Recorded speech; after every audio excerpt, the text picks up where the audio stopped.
Greetings, Dharma mates. It's your friendly neighborhood Zen Priest here. A few months back, during April Fools, I made a video where I made a joke that I was converting to Christianity, and it became my most disliked video to date, which isn't something that I really care about. I mean, a dislike is still interaction, according to the algorithm of YouTube. So, but I thought I would use that video as a jumping in point to discuss in this video why I converted to Buddhism.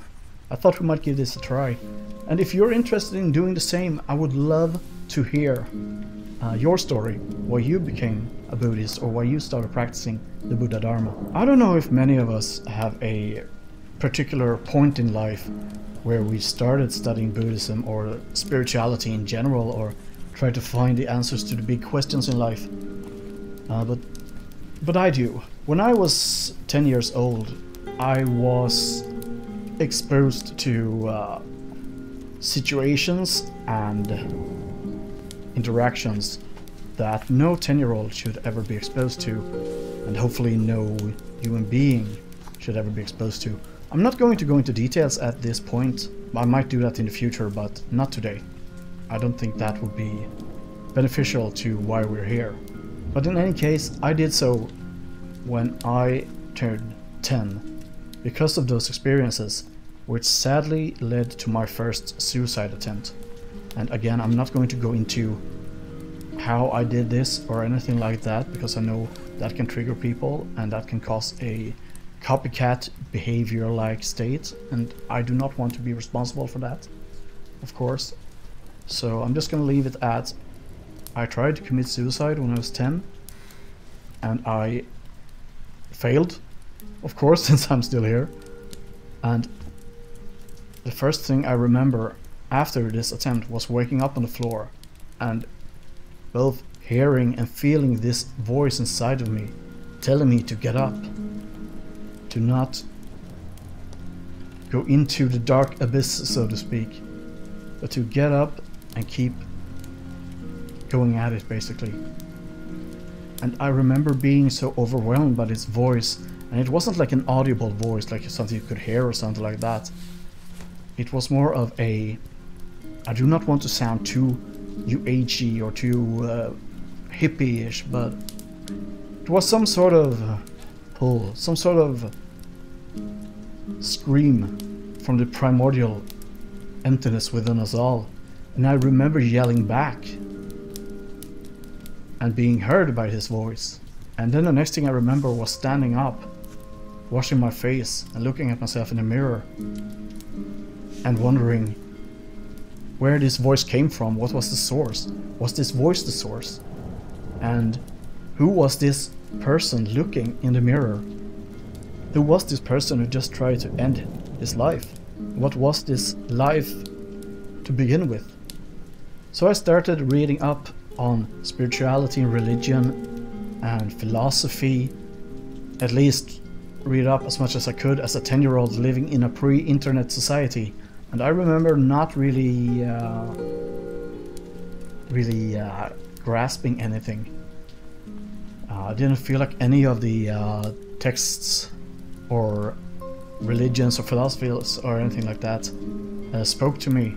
So yeah, I basically just floated around in this big empty space trying to find something to hold on to. But I started writing down what I thought about the universe and all about life and all of that. For example, I wrote a list of 10 rules to live by when I was, I must have been around 13 years old. And 13-year-olds, they are very smart, so of course this is a very, very interesting list. If you want me to read them out, I'll just leave it in the comment. And I might do a separate video on them. But yeah, I started to figure out this sort of pseudo-religious philosophy for myself and what I believe. And I started meditating and I started praying and doing all of these practices. And so it went on for a while until I got the second awakening, so to speak, which wasn't much later than it was. Actually, I believe it was when I was 10 years old as well, or 11 perhaps, when I was bitten by a tick, you know, those small irritating insects, and I got a virus, an autoimmune virus, or at least it created an autoimmune reaction in my body, which slowly started to kill my kidneys. So I had to face my mortality at a very early age, both through my suicide attempt and through understanding that my body wouldn't last forever. And so it went on until I turned 15. It must have been around 15, when I read a book called The 3 Pillars of Zen by Philip Kapleau-Roshi. I often describe it as the most exciting and the most boring read I've ever had in my entire life. Because the amazing thing was that whenever I turned a page, everything there within that book I had already written down in my notes about what I believed about philosophy and religion myself. So it was very exciting to find some form of external, objective confirmation of what I already believed. But it was also very boring because it didn't give me anything new.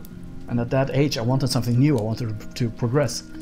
But in any way, this was the first book I ever read about Zen Buddhism. I had read about Buddhism before, and we've learned about it in school, but not about Zen Buddhism. And this was such a big departure from the Buddhism I was taught in school, which was basically Tibetan and Theravada Buddhism. So I started doing Zazen every day, and I started to read the classics like Zen Mind, Beginner's Mind by Shunryu Suzuki Roshi. And so it went on until I must have been about 20, when 2 of my friends died in a drug overdose. And this once again just pushed me towards the realization that there's nothing that's eternal in this life, and that we have to continuously be aware of this, about the preciousness of life and the time we have here on earth. So I decided to start taking my practice more seriously, and about the same time my kidneys totally stopped working. I had to get new ones, so I had a kidney transplant. Got one for my mother, bless her heart. So once again I had to face both the death of someone really close to me, one of my best friends, and also my own death, that my body wasn't eternal. You know, when you're young you think you're immortal basically, especially at such a young age as when you're 18, 19, 20. But I quickly realized that I wasn't. So yeah, I decided to progress my practice even more than simply doing Zazen by myself and reading old dusty tombs. And that's when I found out that in the city next to me, where I lived, there was a Zen center which was run in the tradition of Philip Kapleau-Roshi. This was in the city of Lund.